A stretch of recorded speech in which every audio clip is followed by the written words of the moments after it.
While previously he was mostly known for his acting career, nowadays Shia LaBeouf is also a film director and a video artist. His latest performance, held outside the Museum of the Moving Image in New York, named He Will Not Divide Us, despite being dedicated mainly to American politics and inauguration of 45th President of the United States, has attracted quite an international recognition and was praised by a legendary cult movie director Rönkkö, among others. Is there a sheer politics factor, or He Will Not Divide Us attracts people in some other way? Today in Quality Content we are discussing what makes LaBeouf, Rönkkö and Turner's He Will Not Divide Us so interesting for the audience.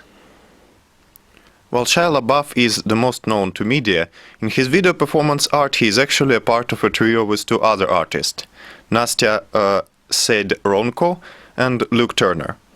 The main established point of their performance art is to explore connections between emotions and digital media.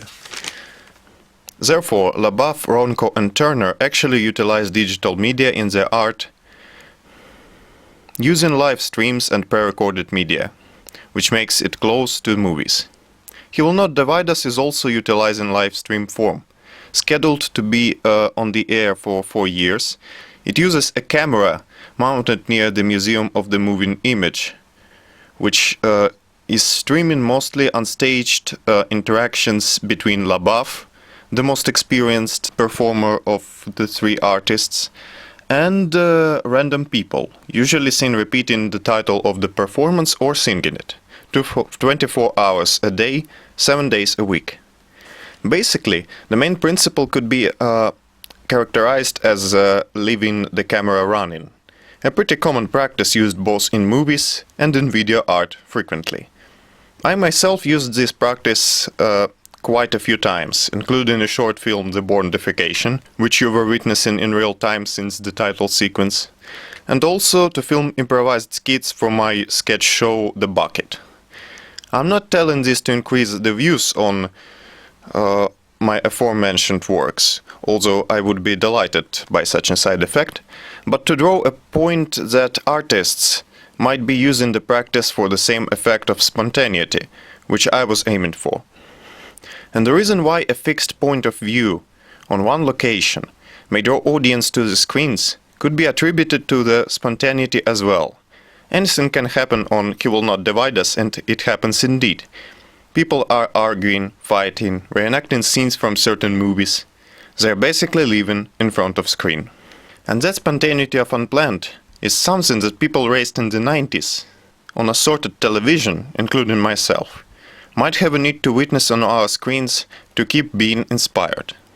Considering that television in its primal form is dying off as we are living in the age of ever-growing video-on-demand sector, such a performance may appeal easily to a whole generation raised on television, which was there and now, with the constant possibility of schedule change,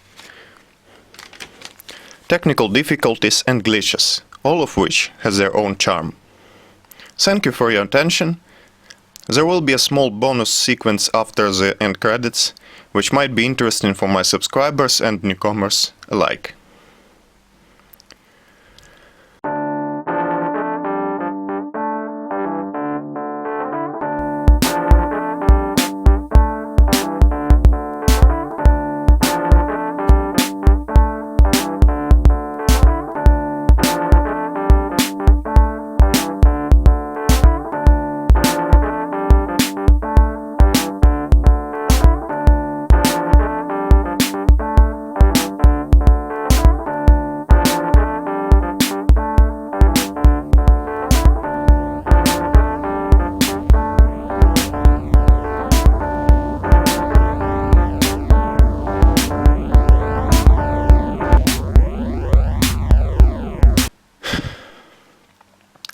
First of all, I would like to thank you guys for all the views and subscriptions.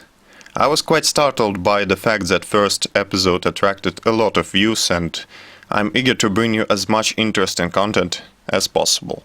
I'm doing a lot of different stuff, including a feature film which is in production since 2007, almost for 10 years, And as PP Studio was also founded in 2007, we will turn 10 this year as a sort of informal film studio.